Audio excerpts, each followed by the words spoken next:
Hi అండి, అందరికీ నమస్కారం. So very happy with the reviews అండి. సో కొందరికి కొన్ని నచ్చలేదు, బట్ డెఫినెట్గా చాలామందికి నచ్చింది. But very happy, good or bad, మీరు మీ feedback will take it in a positive way, and probably next time will try to even correct those small mistakes so that you can give a better review. And ఆడియన్స్కి చాలా thanks, ఇవాళ వరకు థియేటర్లో వచ్చి బాగా enjoy చేస్తున్నారు and positive feedback ఉంది.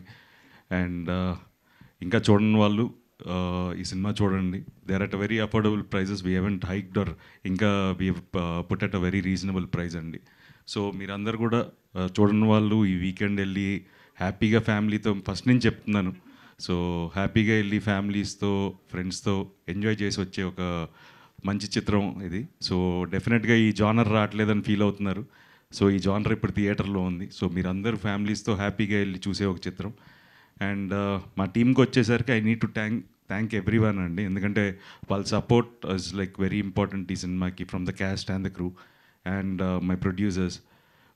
ఇప్పటికీ దే ఆర్ స్టిల్ ఇంకా ఇంకేం చేయొచ్చు పబ్లిసిటీ, ఇంకా they are constantly putting their efforts. Thank you so much Santosh and Rakesh and even Gautam.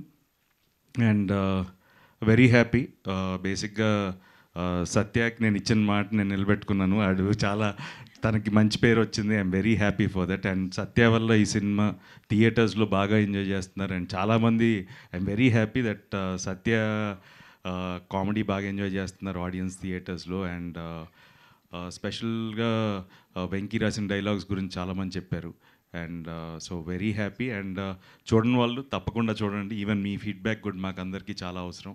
And let's see, ఇంకా as a team we're all happy అండి. మేము అనుకున్న సినిమాయే తీసాం and people are appreciating. So డెఫినెట్గా ఐ హోప్ చూడని వాళ్ళు కూడా చూసి మీ ఫీడ్బ్యాక్ కూడా మాకు చెప్తారని ఆశిస్తున్నాను. Thank you so much. Super Nara Rohit garu, thank you so much. We thoroughly enjoyed the film. Family అంతా థియేటర్స్కి వెళ్ళి చూసే సినిమాలు ఈ మధ్య